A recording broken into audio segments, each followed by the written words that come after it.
Hi guys, welcome. Get comfy, it's story time. Are you ready? Then we shall begin.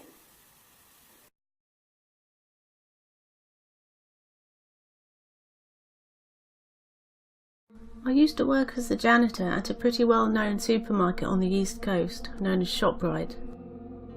I worked there from March of 2013 until September of 2015, 2.5 years. I always knew this place had something to it and used to talk to my co-worker about it. The first month that I worked there, I heard the voice of a little girl in the employee bathroom saying, "Hey there." I was the only one in the bathroom, of course.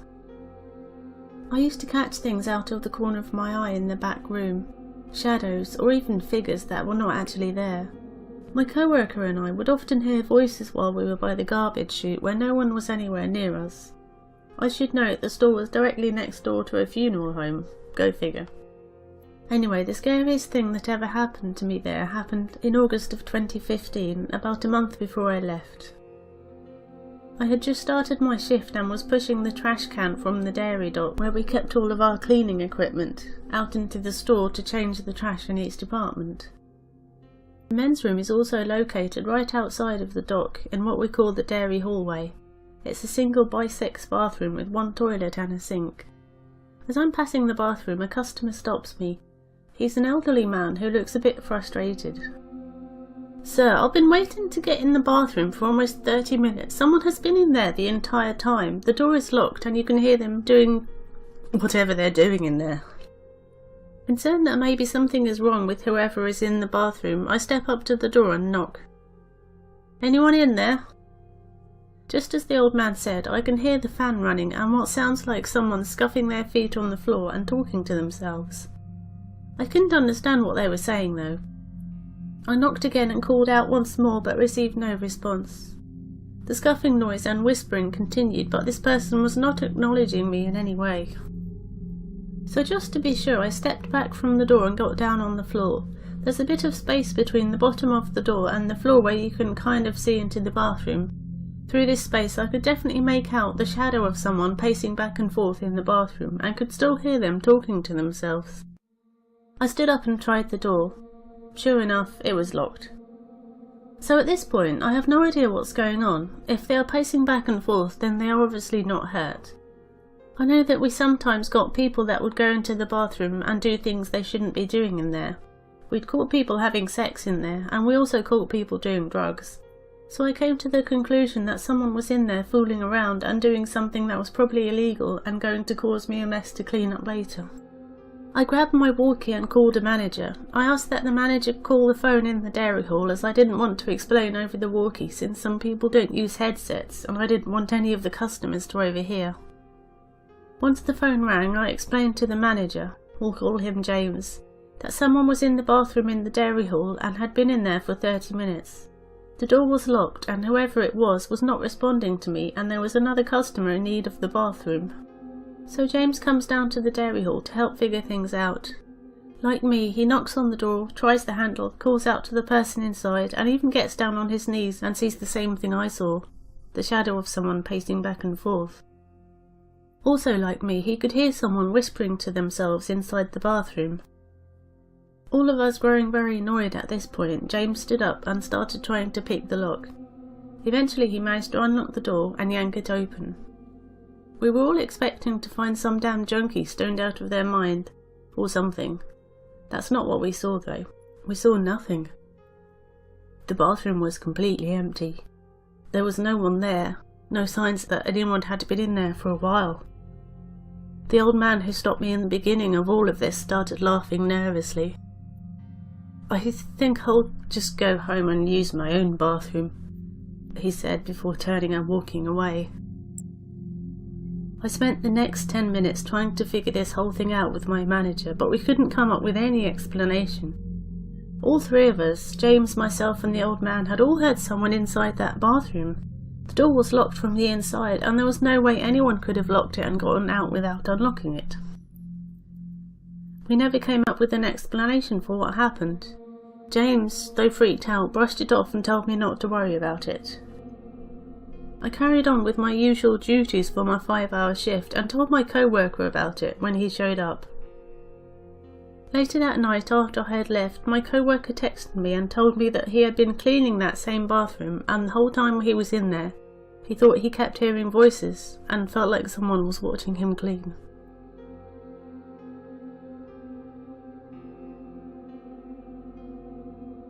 I have never doubted the paranormal. Even as a small child, I spoke to a spirit named Lucy, who was a young girl whom I befriended. But the paranormal has become my own normal since the disappearance of my aunt. I will not call her by name due to a possibility of the threat to my safety. I will call her Anne, just as I did in my previous post. The full backstory is in the original, but I will supply a short synopsis here. This is the story of when I witnessed my aunt's murder through her eyes. My aunt disappeared after a house fire that burnt it to the ground. Everything inside was destroyed and she was nowhere to be found.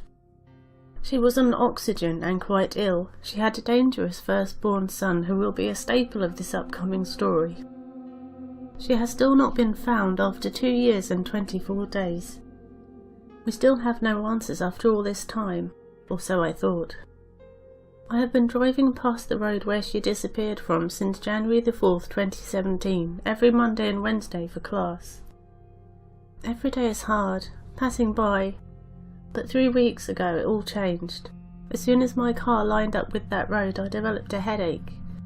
I didn't think anything of it, at first. I got home around 2:30.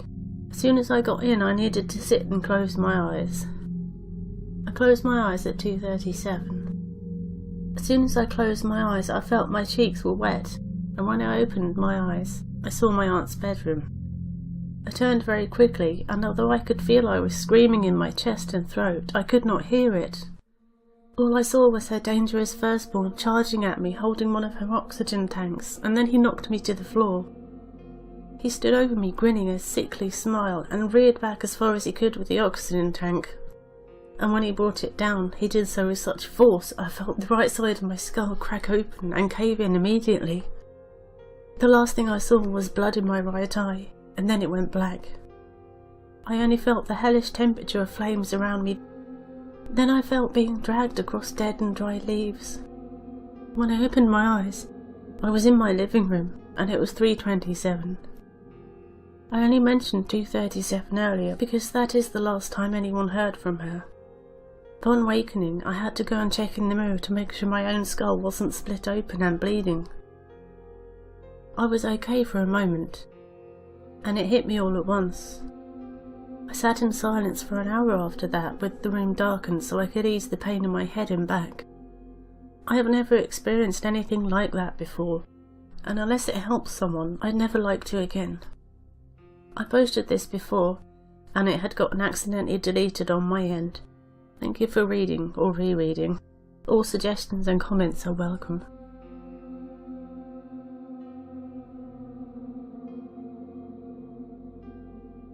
So when I was a pretty small kid, I lived in a house that was refurbished military housing. It was pretty cute, on a cul-de-sac, and the neighbours were all pretty nice. I actually still have some pretty good memories living there, despite the whole experience being very odd.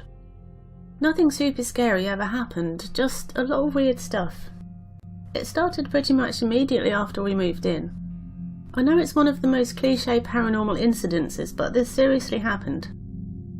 We were unloading boxes into the kitchen, and my mum walked out to get a box, came back probably 10 seconds later, and every single cupboard and drawer had been opened or dropped on the floor. Nobody had been in the house. Needless to say, my mum pretty much instantly hated living there. We also noticed that our bathroom had pretty consistent activity. Every single time someone went to the bathroom, you could hear someone walking up and down the hallway just outside the door. It wasn't subtle either. It was like large, heavy footsteps. We had the building looked at to see if it was something in the walls or whatever. Nope. Every single person who went in there heard it and could not explain why. Also, we would find stacks of coins everywhere, all the time, in super weird spots. We would find them in cupboards, inside the freezer, on the floor, on the toilet, and so on. One of the weirder things was that we never ever had to vacuum anything. Even during Christmas, when we had a real tree, there were never any needles on the carpet. My mum had it pretty bad though. She was terrified of leaving her room at night. Paralysed with fear. She would even leave all the lights on in the house to try and make herself feel better, but she could never will herself to leave her room. She even once ended up peeing in a cup in her room because she couldn't make herself go to the bathroom. There were lots of nights she would have my sister or I sleep in her room with her. There was one other thing that happened that I don't know if it was paranormal or not, but sometimes I think it might have been. I was sleeping in my mum's room, and my mum had a window right above her bed. We both woke up at the exact same time and looked out of the window just in time to see the shadow of someone moving past our window. Mind you, we didn't live in the kind of area where people would have any excuse to be walking past our windows. It was nothing but forest back there. So my mum immediately picked up the phone next to her and grabbed the knife that she kept under her pillow. We saw the shadow move past the window twice more. There was a cop there within 3 minutes, small town, and there wasn't a sign of anybody. We looked all over the place and notified the neighbours. But it still strikes me as odd that they didn't find anybody out there only 3 minutes later.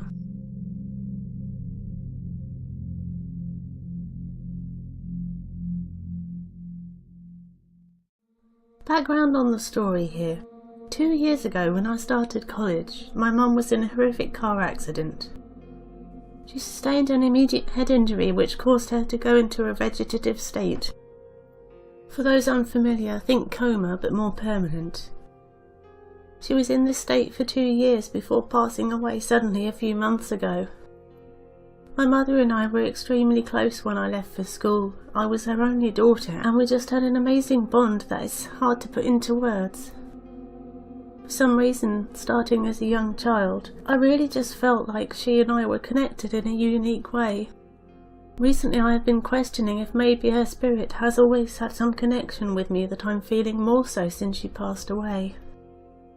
When I was in elementary school, I had a dream about her dying in a car accident. I woke up and freaked out over the possibility of losing my mum. During my childhood and teenage years, several life-threatening things happened to my mum when only I was present or able to help. I had many other dreams about something terrifying happening to my mum. To put it simply, I just always had this strange and seemingly unwarranted fear of something happening to her. I did not feel it so intensely this way about other loved ones. I really think her spirit has been trying to communicate with me for a long time, and since her passing it has been amplified. The evening before my mum passed away, I could not stop listening to one of her favourite groups, Muse. I know that sounds random, but I seriously had this inexplicable urge to listen to them. It was overwhelming. I don't really know how else to describe it. On the actual day of her death, I was extremely ill. I almost felt like I needed to go to the hospital. I was so weak and sick feeling. My emotions were completely erratic the entire day. At the hour of her death, I nearly passed out while getting dinner and had an extremely intense stomach pain. Once I received the news via a phone call that my mum had passed, all of these physical ailments vanished. More recently, I never felt alone, almost as if something is sitting next to me at all times. This is not always a good thing, but not always frightening either. I have been extremely sensitive to heat and cold, and I'm way jumpier than usual. I have had more than one dream where she is with me, speaking to me, and telling me very specific things. I had a dream where she described what she experienced during her coma-like state that she was in for 2 years in detail. Sometimes when I speak, I feel like I'm having an out-of-body experience, and the word or phrase is actually her speaking. I feel sensations of cold when these things happen, and a lot of times I get a little freaked out. I have many other examples, but for the sake of length I'll leave it here. Has anyone experienced something like this, where someone's spirit feels so connected to you before they even pass? So many coincidences are starting to feel as though they really mean something.